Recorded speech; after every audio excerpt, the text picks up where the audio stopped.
எங்கள் வீட்டில் எப்போவாவது நடக்கிற அதிசயத்தில் இதுவும் ஒன்று. காலையில் எழுந்து பார்க்கும்போது தலைவர் பூ பறிச்சுட்டு இருந்தார். சரி வேலை மிச்சம்னு சொல்லிட்டு நானும் உள்ளே போயிட்டு காஃபி வைக்க ஆரம்பிச்சிட்டேன்.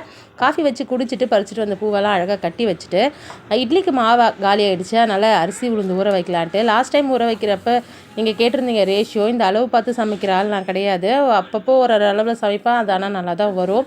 இன்றைக்கி வந்து 9 டம்ளர் அரிசி, அதாவது 7 டம்ளர் புழுங்கல் அரிசி, 2 டம்ளர் பச்சரிசி, 1 டம்ளர் உளுந்து, அப்புறம் கொஞ்சோண்டு வெந்தயம் போட்டு ஊற வச்சுருந்தேன். அரைக்கிறதுக்கு மிஷினில் கொடுத்துட்டு காலையில் கொஞ்சம் மாவு இருந்ததுனால தக்காளி சட்னி பண்ணலான்ட்டு இந்த தோசை சைக்கோ மாதிரி தக்காளி சட்னி சைக்கோ. எங்கள் வீட்டில் 3 பேரும்.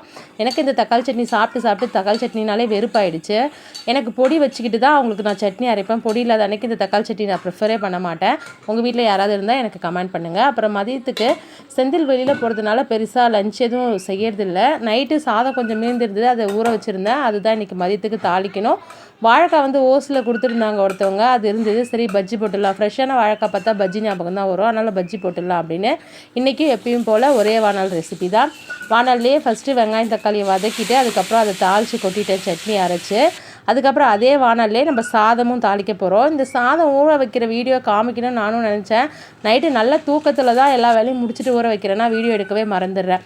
வானலில் எண்ணெய் ஊற்றி கடுகு கடலப்பருப்பு குஞ்சு தாராளமாக போட்டு நான் வந்து இதுக்கு ஊறுகாய் மிளகா போட்டுக்கிறேன். ஊறுகாய் மிளகா போட்டால் டேஸ்ட் நல்லாவே இருக்கும். கருவேப்பிலை போட்டு கொஞ்சோண்டு பெருங்காய பொடி போடலாம். இதெல்லாம் போடுறதுக்குள்ள ஃப்ளேமை கம்மி பண்ணணுன்ற அறிவே எனக்கு இல்லாமல் ஃப்ளேம் அதிகமாக வச்சுட்டேன். எல்லாமே நல்லாவே கருகிடுச்சு.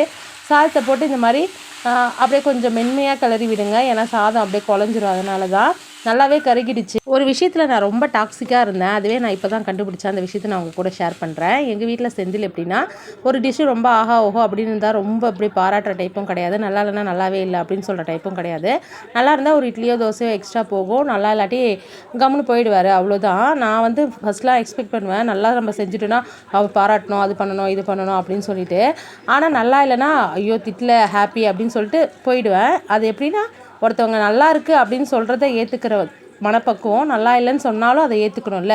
நல்லா இல்லைன்னு சொன்னால் நமக்கு கோவம் வருது, ஆனால் நல்லா இருக்குது அப்படின்றது சொல்லலைனாலும் நமக்கு கோவம் வருது. இது எவ்வளோ பெரிய டாக்ஸிக். அதில் தான் ரியலைஸ் பண்ணி இப்போ வந்து அவர் எதுவுமே சொல்லணும்னு நான் எக்ஸ்பெக்ட் பண்ணுறதே இல்லை. ஆனாலும் நம்ம பொம்பளைங்க இல்லையா, நமக்கு வந்து ஒரு அப்ரிசியேஷன் எப்பயுமே வேணும். அது நமக்கு ஒரு போதை அப்படி தானே. அதுக்காக கடவுள் எனக்கு கொடுத்த 2 கிஃப்ட்டு தான் என் 2 பொண்ணுங்களும். நான் எவ்வளோ மோசமாக சமைச்சாலும் எவ்வளோ மொக்கையாக சமைச்சாலும் என் 2 பொண்ணுங்களும் சூப்பர் எம்மி அப்படின்ற ஒரு வார்த்தையை சொல்லிவிடுவாங்க. அது எனக்கு அவ்வளோ சந்தோஷமாக இருக்கும்.